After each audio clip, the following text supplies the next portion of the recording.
Speaking of partnerships, I think it's time to get going. To tell us the story of partnerships is Americares board member Steve Sadoff. Steve joined Americares board in 2014, shortly after retiring as chairman and CEO of Saks Incorporated.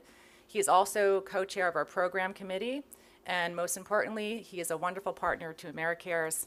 Thank you, Steve.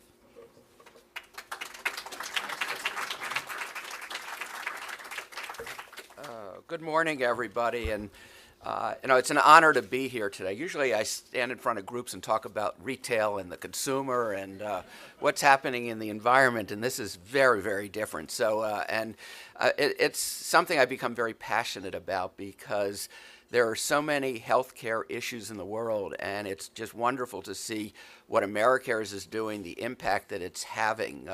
Today we're going to be talking about partnerships, and Americares has over 1,000 partners around the world. And if you look at on an annual basis, whether it's the gift in kind programs or the direct services that are being provided, we're talking about $1 billion, give or take, a year of impact that we're having largely going into healthcare. And Americares is operating in, depends on what we define as a country. Puerto Rico, is that a country or part of the United States? But we're in, let's call it 7 or 8 countries with very, very major anchor positions, operating in over 30, by the end of this year, close to 30 countries. And as Christine said, distributing products in over 90 countries. And there's so many examples of partnerships because that's how Americares works. The foundation of Americares is partnerships. And today we're going to be talking about 2 of them,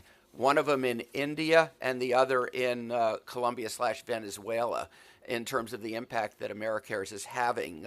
We're going to start with India, and roughly 29% of the Indian population lives in poverty.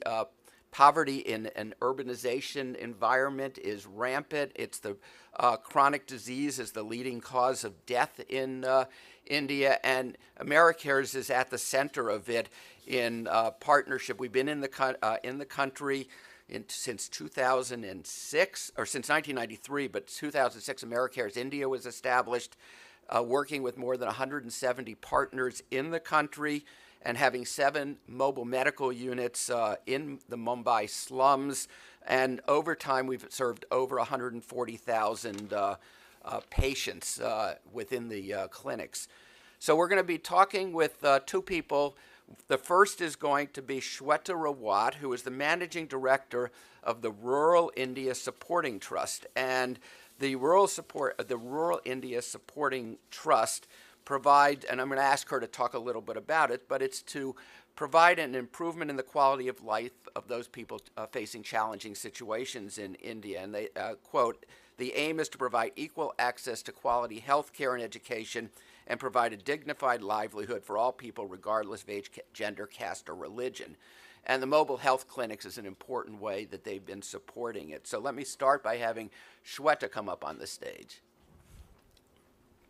And Shweta is the managing director of the trust, and she's based in the United States and goes back and forth. And with her speaking is going to be Shripad Desai. Shripad is the managing director of Americares India. So, Shripad.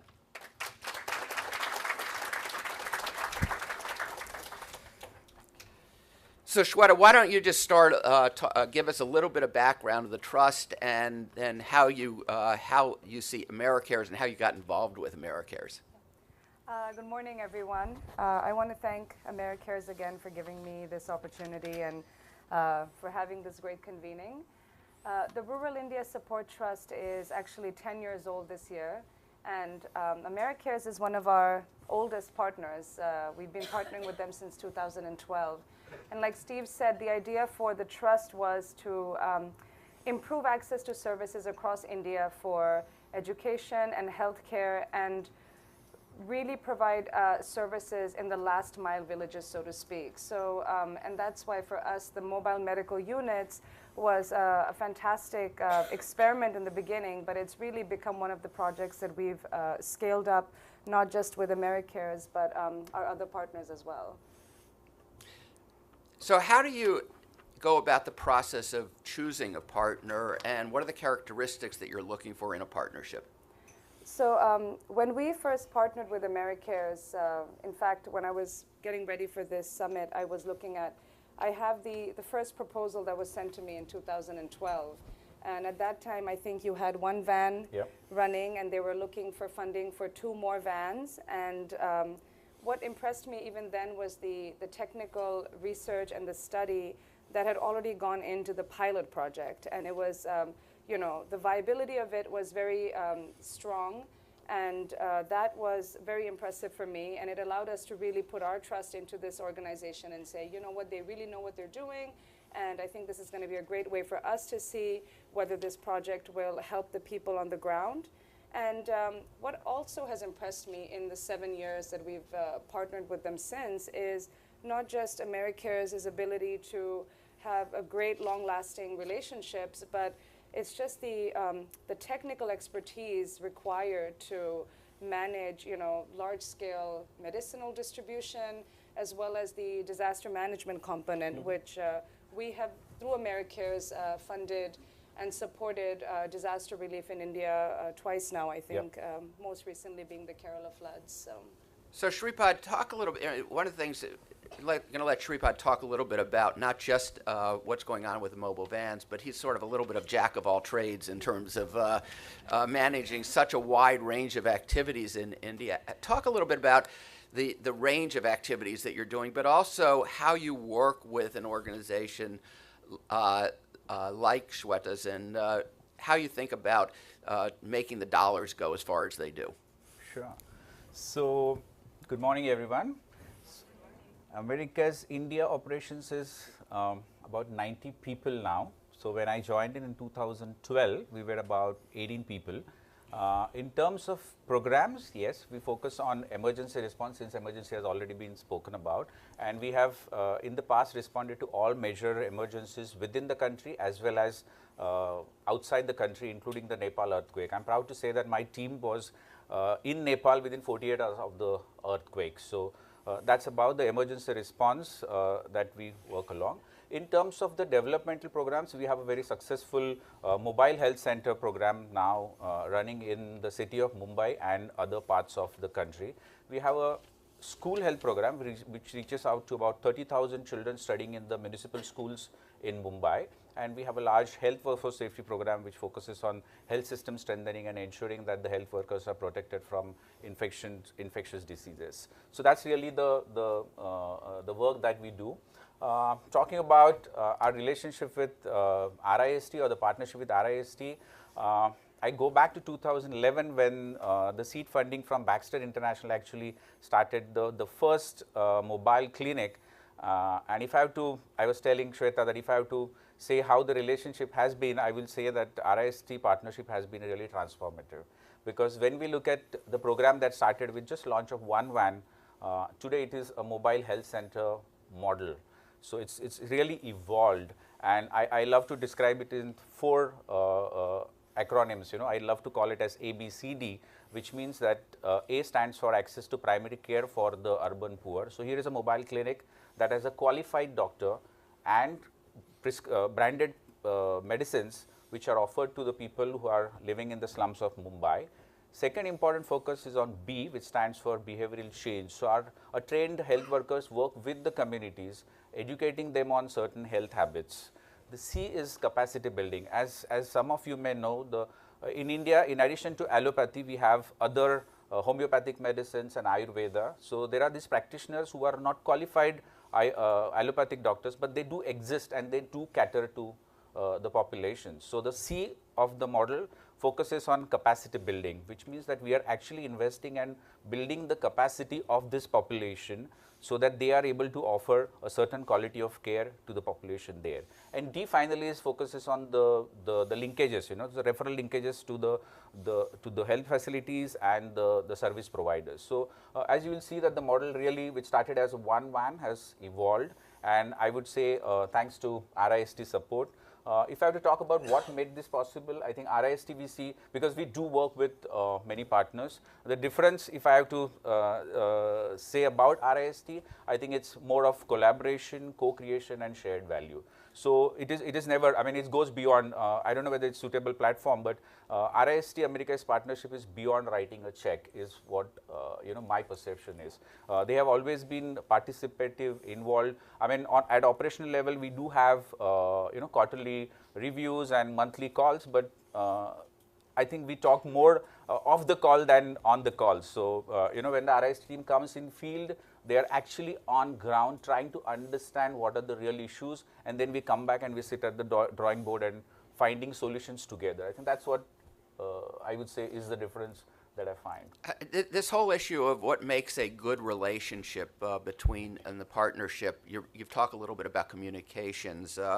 Shweta, you want to just talk from your perspective on how you view a relationship and what makes a good one, what makes a bad one, and how does it really work in your mind? Obviously we've been partnering for 7 years, so this is a good relationship for us. The capacity of an organization is one of the first things we look at if I had to give a grant to somebody, and not just the external capacity, but the internal capacity, how the team is, and whether they really have responsive, right people in who we are dealing with on a day-to-day basis. And like Shripad said, transparency is very important, and the willingness to listen.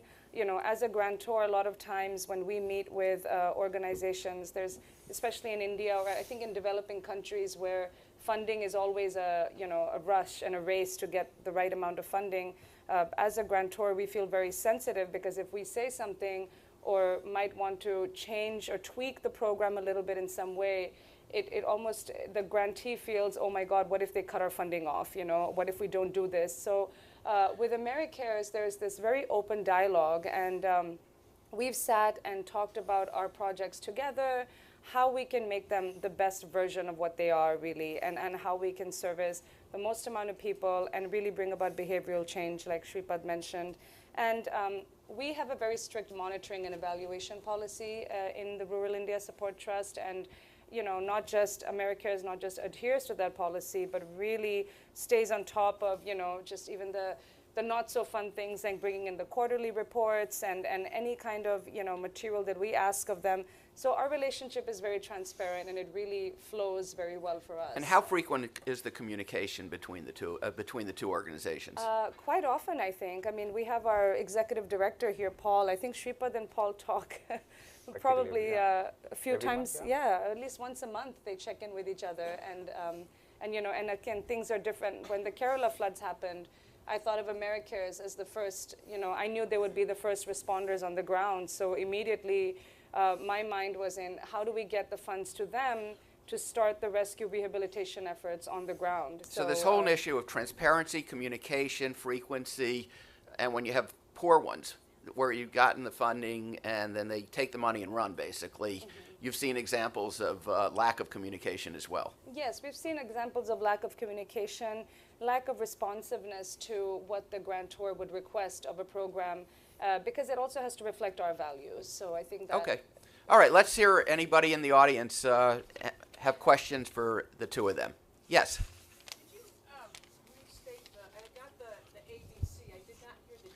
The D is developing referral linkages with the healthcare providers and the health posts and the hospital network.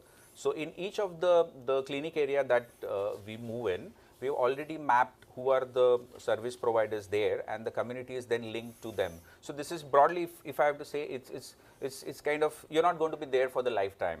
So the whole strategy works around, you move into the community, you start providing them a certain quality of care, and I dare say we're kind of setting expectations from the community. In our absence, the communities go to these, so to say, non-allopathic doctors, and they're paying some money, but they are not getting the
Americans have fled the country and crossed over the border into Colombia. A lot of them women, a lot of them pregnant women. I mean, it's really an enormous crisis. And Americares is in the middle of it with our clinics, and we have two terrific speakers to talk about it. Moira Knight, who's Vice President of Communications, Astellas US, and President of the Astellas Global Health Foundation. And Astellas is a pharmaceutical partner of Americares for close to a decade, supporting our programs and emergency work. And they were one of our first partners to support our efforts and work in Colombia. So let me have Moira come up. And Walter James is our country director for Colombia for Americares. Walter.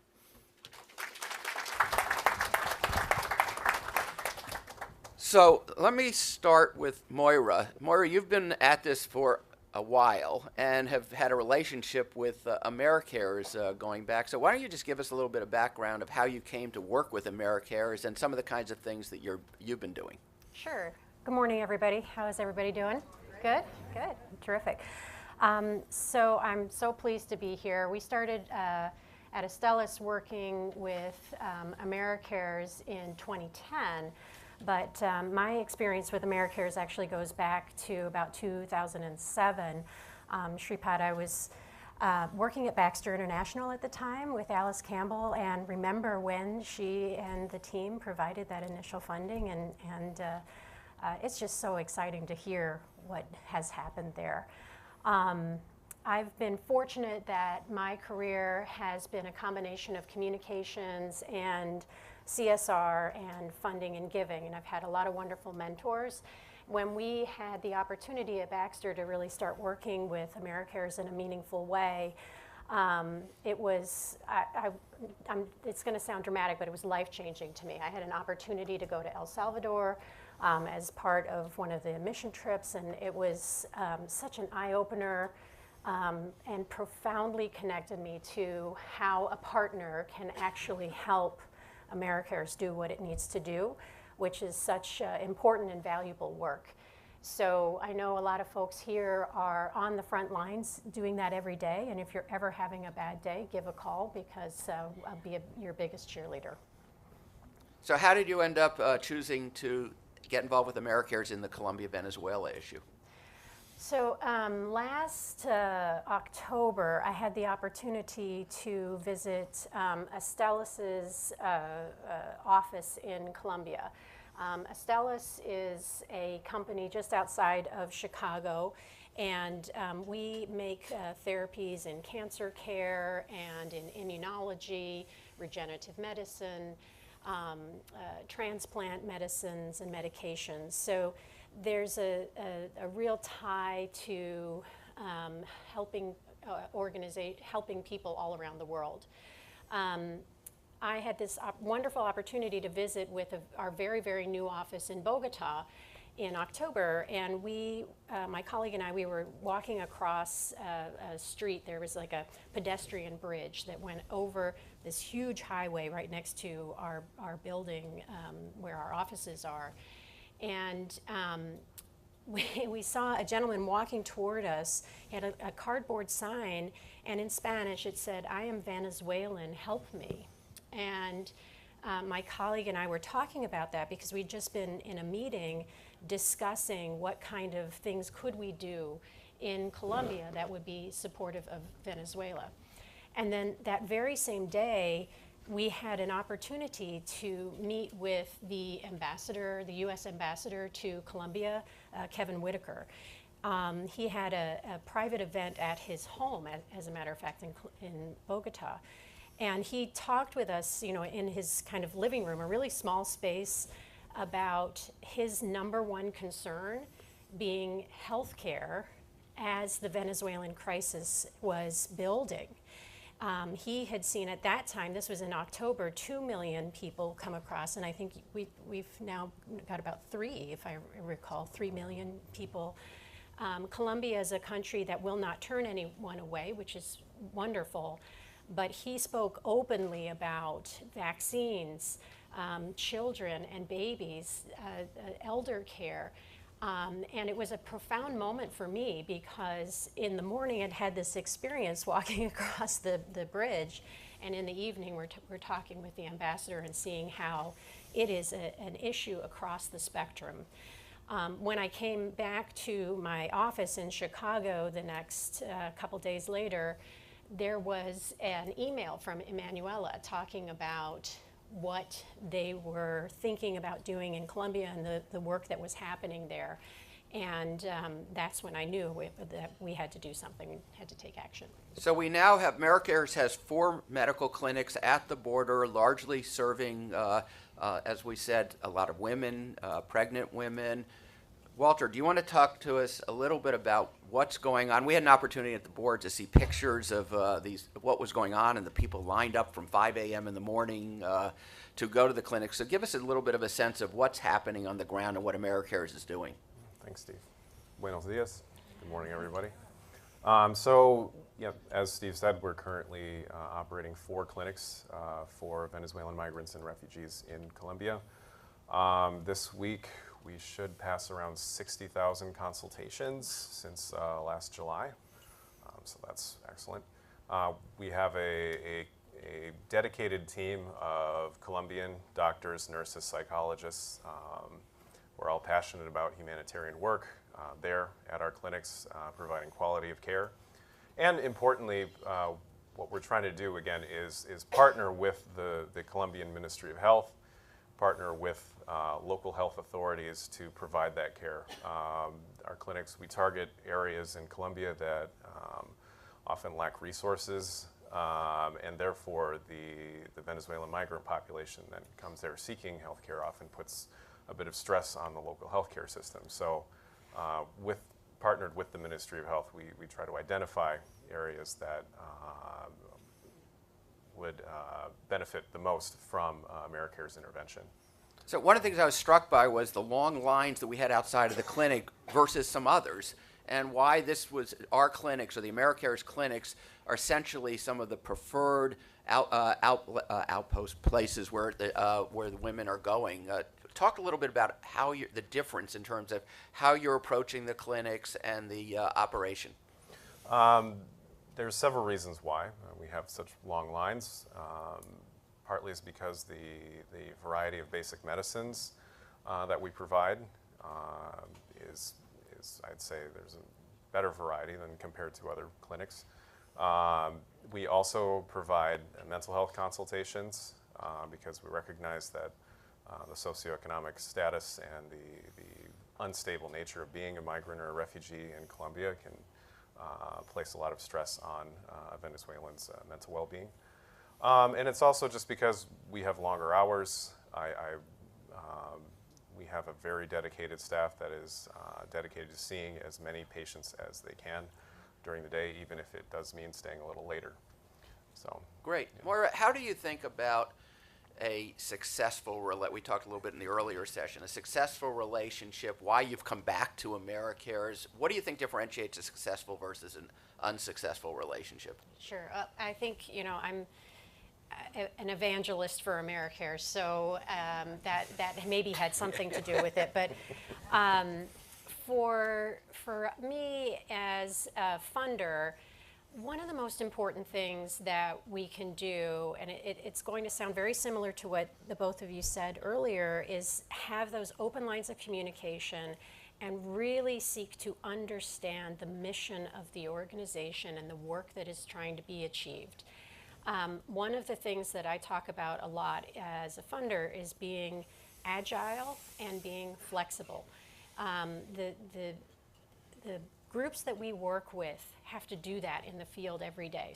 A problem comes up, they've got to pivot and change and do something that addresses that need. And we need to be able to do that as funders as well. Now, yes, you want to make sure you've got metrics and you want to make sure that the operation is sound and the work is happening, but there has to be some give and take in that relationship, a true relationship.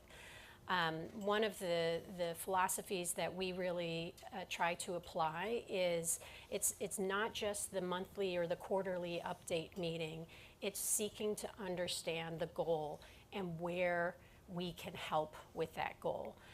There are people in our organization who are so passionate about this work.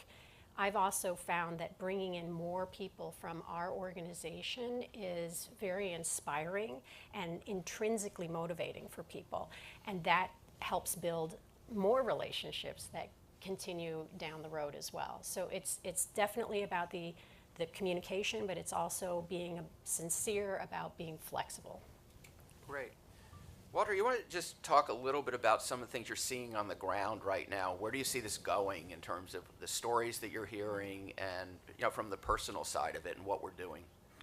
As you mentioned, I mean, about 60 to 70% of our patients are women. 20% of our patients are pregnant women. Again, in Venezuela, there is quite a gap in terms of antenatal care for pregnant women. So you have some of these pregnant women traveling for 6 to 8 hours by road to come to our clinic. Sometimes the cost of transportation is as much as like a third of a month's salary to get something as simple as a primary health consultation. Since we found that so many of our patients are pregnant women, we are looking at, what are we looking at doing? We're looking at expanding our services package. Also, the Ministry of Health has asked us to intervene in 6 more areas of Colombia that are being impacted by the migrant crisis. Yeah, and again, we want to focus on like what our patient needs are, and that's antenatal care and things like health promotion. So educating young mothers on breastfeeding techniques, on how best to care for their infants, and also working on providing some of those sexual reproductive health services to women. Because again, we want the next generation of Venezuelans to be born healthy and born to healthy and happy mothers.